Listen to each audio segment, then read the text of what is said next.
La marionnette des Guignols, elle est excellente parce que elle est vraie d'une certaine façon. Et vous pensez que ça peut suffire pour vous faire gagner? Non, non. Si je pouvais gagner avec mes programmes, il y a longtemps que ça se saurait. Non, par contre, ce qui peut se passer, c'est que l'autre salopard, il perd. C'est pas dur. Je ne ferai pas d'attaque personnelle. On a beaucoup dit que les Guignols l'avaient rendu sympa, c'est sans doute vrai, mais Chirac est sympa. Et brusquement, ça prend, c'est-à-dire qu'il y a un basculement.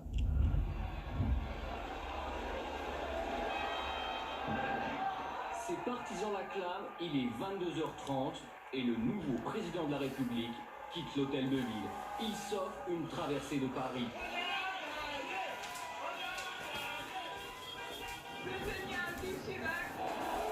Et puis voilà le premier bain de foule du nouveau président de la République.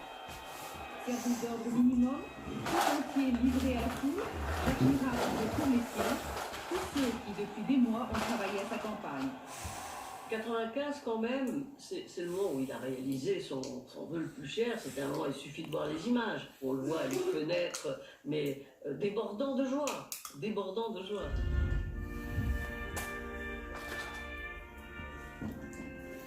Jour anniversaire de la rafle du Veldiv, les 16 et 17 juillet 1942, quelques 10 000 hommes, femmes et enfants juifs furent arrêtés par la police française puis déportés. Oui, la folie criminelle de l'occupant a été, chacun le sait, secondée par des Français, secondée par l'État français. Il savait en fait dès le début que ce serait la première pierre blanche de son mandat, une espèce de tournant comme si le Chirac un peu feu follet, un peu cynique, contradictoire dès ses débuts, tout d'un coup était capable de prendre de la hauteur et de le montrer à la France entière.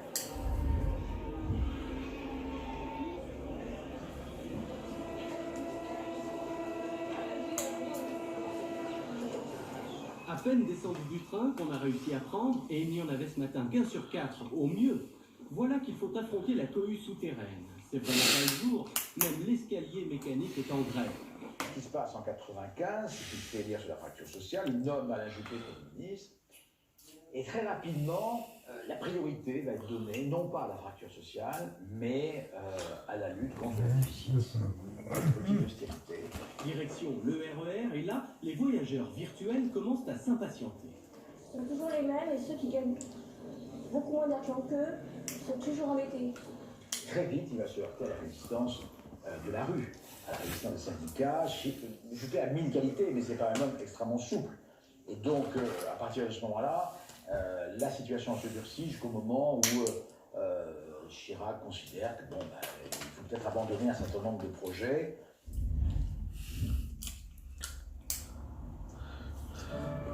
En tête du cortège, Boris Eltsine, Yasser Arafat dans son traditionnel uniforme vert olive et Hosni Moubarak, un cortège de visage grave, ému comme celui d'Helmut Kohl, l'un des plus fidèles amis de l'ancien président de la République. C'était le dernier adieu de la communauté internationale à François Mitterrand. Mes chers compatriotes, le président François Mitterrand est mort ce matin. Les Français ont appris avec émotion la disparition de celui qui les a guidés pendant 14 ans. Ma situation est singulière, car j'ai été l'adversaire du président François Mitterrand. Mais j'ai été aussi son Premier ministre. Et je suis aujourd'hui son successeur.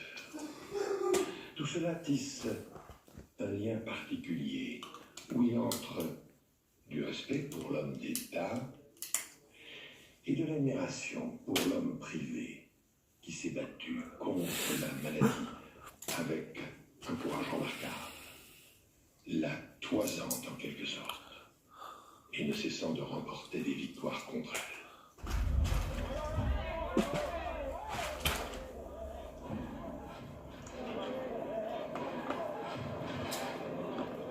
Sur la Via Dolorosa, là où Jésus a fait son chemin de croix, Jacques Chirac laisse éclater sa colère. What do you want? Me to go back to Spain and go back to France? Is that what you want? Then let them go. Let them do. No, that's no problem. No, this is provocation. Nouvel incident devant l'église Sainte-Anne. Domaine national français. Les soldats israéliens ont pris place à l'intérieur. Jacques Chirac refuse d'entrer.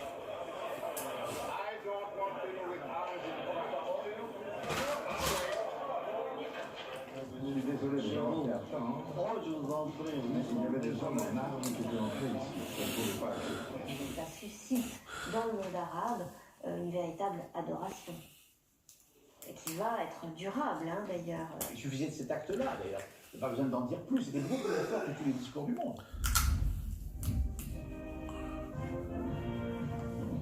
Mes chers compatriotes, après consultation du Premier ministre, du président du Sénat, du président de l'Assemblée nationale, j'ai décidé de dissoudre l'Assemblée nationale. Il a fait le pari, en effet, de cette dissolution qui était donnée gagnante. Il faut bien avoir à l'esprit que tous les sondages, que les renseignements généraux faisaient remonter le fait que ce serait quand même un pari gagnant. Tout le monde lui dit la croissance va revenir, on va gagner. Et il fait ce truc terrible. Il se tire la balle dans le pied. Et il dissout l'Assemblée nationale. Il est 20h, destination VDA. Résultat. La majorité change donc de bord ce soir. La majorité est à nouveau à gauche avec 334 sièges. Alors aujourd'hui, vous comprenez que je suis déçu par notre défaite. Et je vais même vous dire autre chose, je suis un peu en colère. En colère parce que j'ai la conviction que ce ne sont pas nos idées qui ont été battues aujourd'hui, mais sans doute la manière dont elles ont été défendues. Bernadette Chirac est furieuse. Elle en veut énormément à Dominique de Villepin, qui a été un de ceux qui poussaient à la dissolution. Alors c'est à partir de ce moment-là qu'elle l'appelle Néron d'ailleurs.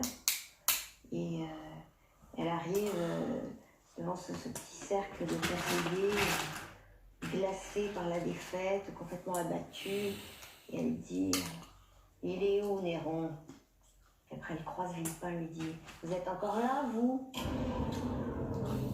22 ans plus tard, Camille, la dissolution, c'est encore aujourd'hui le symbole du coup politique raté par excellence. On en dit quoi à l'époque? À la une du Parisien, on peut lire Chirac piégé. La presse de l'époque fait état de son incompréhension. Dans le Nouvel Observateur, on peut aussi lire un article titré « De quoi Chirac a eu peur ?» et le journaliste ne parvient pas à trouver vraiment d'explication.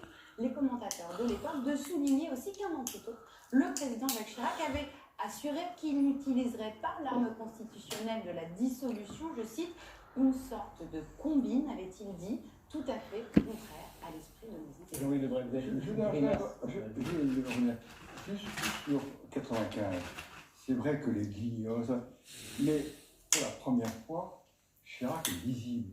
C'est la fracture sociale. Alors, les guignols l'ont aidé. Alors, l'environnement. Mais enfin, et non seulement il est lisible, mais il y a un parti.